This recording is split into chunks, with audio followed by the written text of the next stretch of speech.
Class 9th के सभी विद्यार्थियों का स्वागत है। Today we will discuss about the atoms and molecules, that is परमाणु एवं अणु के बारे में पढ़ेंगे। थर्ड चैप्टर है।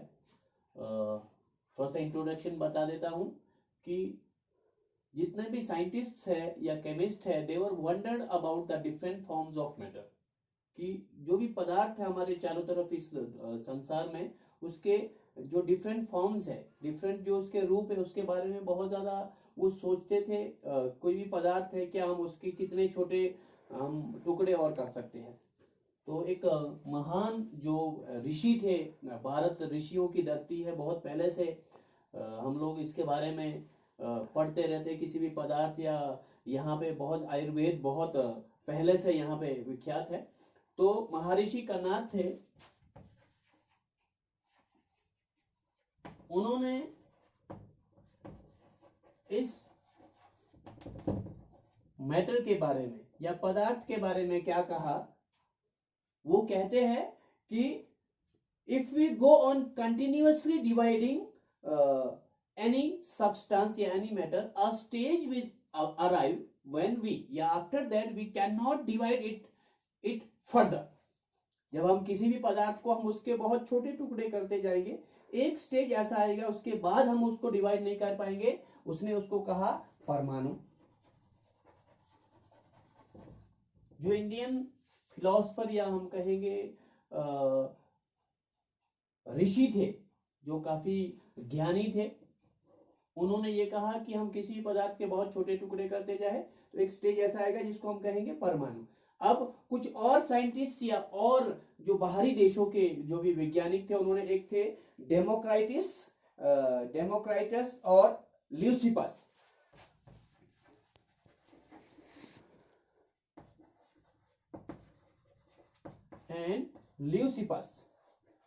अब इन्होंने क्या कहा, they also told about the matter या forms of matter. They said if we continuously go on dividing any substance या any matter, a stage will arrive. If a matter is divided continuously, a stage will arrive, no division occurs further. That is, उसके आगे जो है that matter is non डिवाइजिबल। उसने उसको क्या कहा, इसको कहा एटम।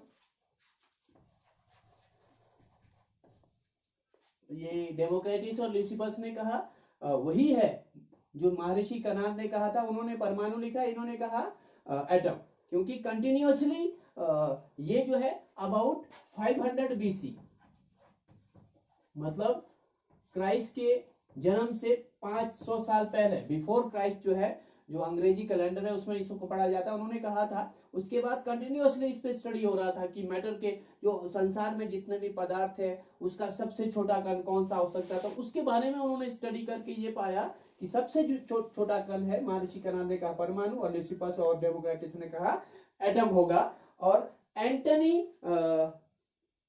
एल लेवोइजियर,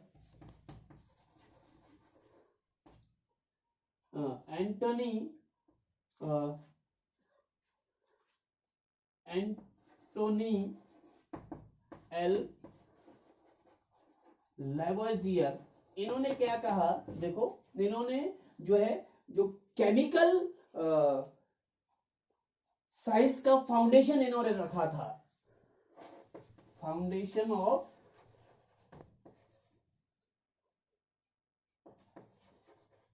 केमिकल साइंस, मतलब हम कहेंगे जो रासायनिक विज्ञान का फाउंडेशन इन्होंने रखा था। तो उन्होंने क्या कहा, या इन्होंने बहुत सारे ऐसे लॉज दिए जो केमिकल कॉम्बिनेशन के लॉज, जो भी विभिन्न पदार्थ जो आपस में कंबाइन करते हैं, वो किस नियम के आधार पे वो कंबाइन करते हैं, कैसे हम कोई फॉर्मूला बनाते हैं। उन्होंने एंटनी एल लेवोइजियर ने ये कहा था, that is laws of chemical combination उन्होंने दिया था,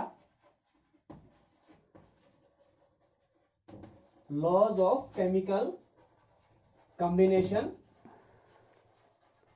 या हम कहेंगे कि रासायनिक पदार्थ के मिलने का जो नियम है, जो रासायनिक पदार्थ को हम जब कंबाइन करते हैं या रासायनिक अभिक्रिया हम करवाते हैं, किस नियम के आधार पे वो कंबाइन करते हैं, क्यों हम H के साथ Cl को लिख रहे हैं, क्यों हम Na के साथ Cl को कंबाइन कर रहे हैं, उसके बारे में इन्होंने दिया। पहला लॉ है लॉ ऑफ कंजर्वेशन ऑफ मास।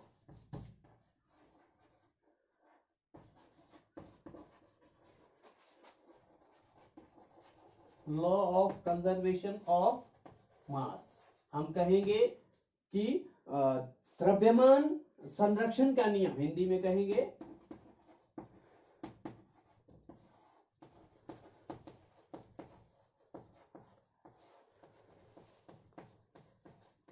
द्रव्यमान संरक्षण का नियम। ये क्या कहता है, इसको ध्यान से आप सबने सुनना है, देखना है। क्या कह रहा है, is there any change in mass, बोलता है when chemical change take place, बोलता है जब हम किसी भी केमिकल अभिक्रिया को करवाते हैं, रासायनिक अभिक्रिया करवाते हैं, in the product there is no change in mass. ये याद रखना है, no change in mass of the substances combined, या इनिशियली उनका द्रव्यमान जितना था उतना ही द्रव्यमान उसके प्रोडक्ट में होगा।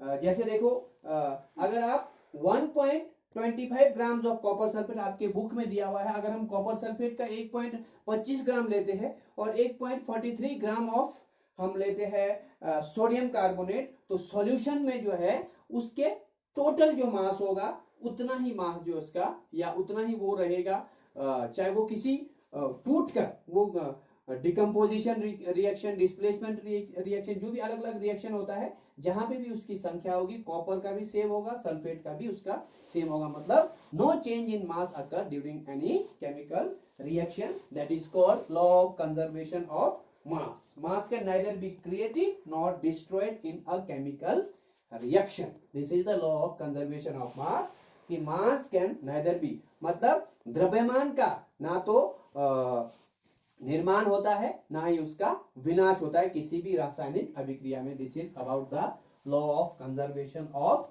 मास। आप जितनी भी संख्या उसकी अभिकारक में लेते हैं, रिएक्टेंट में लेते उतना ही उसके प्रोडक्ट में होगा। Second is law of constant proportion.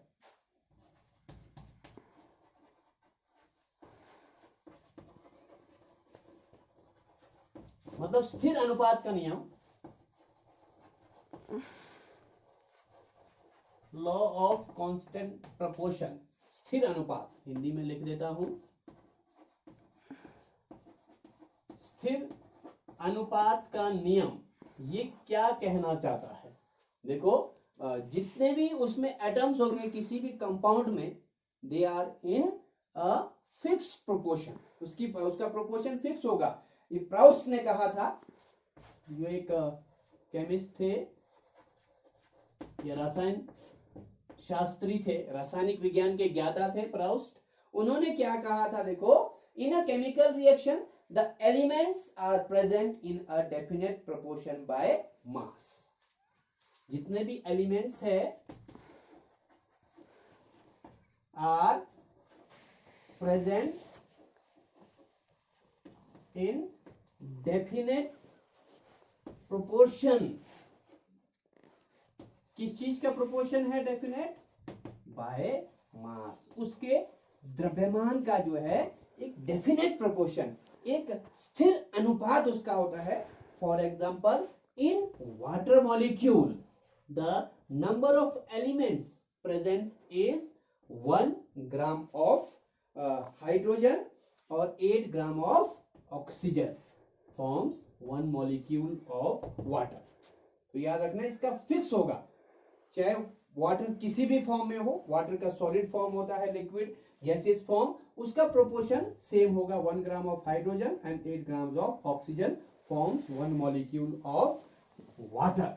ये है law of constant proportion. Now comes explanation of law of conservation of mass and law of definite proportion was given by explanation। अब इसके बारे में एक्सप्लेन इसको किया जॉन डेल्टन ने। John Dalton was born in England in 1766. England में उनका जन्म हुआ था in 1766 and he gave Dalton atomic theory. उन्होंने कौन सा थ्योरी दिया था? Dalton atomic theory. What this theory says? ये थ्योरी जो डाल्टन परमाणु का जो नियम उन्होंने दिया था, थ्योरी दिया था, वो क्या कहता है कि 4 पॉइंट है. मैं इसको पढ़ के बताऊंगा क्योंकि यहाँ पे इतना पॉसिबल नहीं है कि सारा लिखूं. आपने सिर्फ सुनना है.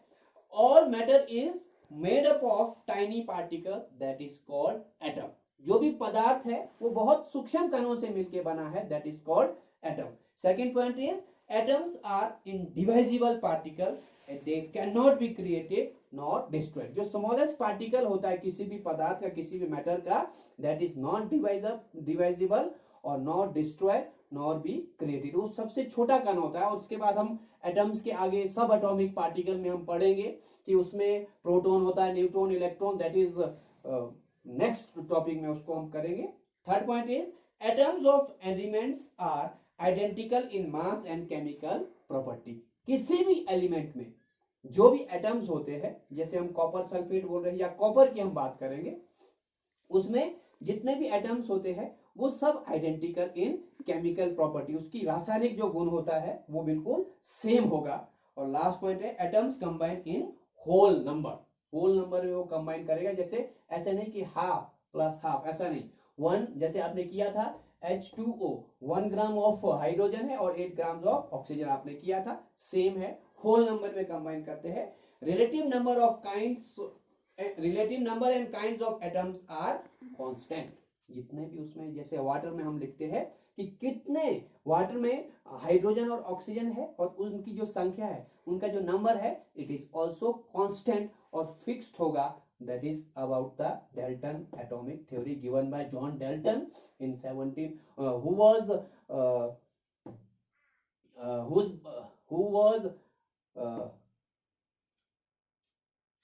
taken birth, हम कह सकते हैं, जिनका जन्म हुआ था 1766 में. और दिस थ्योरी वाज गिवन, ये थोड़ा सा 1808 में. who was born in 1766 and given this Dalton atomic theory in 1808. 1808 में ये थ्योरी दिया था, ये आपने याद रखना है. Next is what is an atom. आप परमाणु किसको कहेंगे, अब इसके बारे में है. हम कैसे परमाणु को डिफाइन करें. What is an atom. परमाणु हम कैसे परिभाषित करें. What is an atom. That is called the building block of all matter. कोई भी पदार्थ है, जैसे आपको पता है एक मैसन जो होता है, एक मिस्त्री क्या करता है, एक बहुत सारे ब्लॉक्स को, बहुत सारे ब्रिक्स को एक लेयर में लगाता है और एक वॉल बनाते हैं.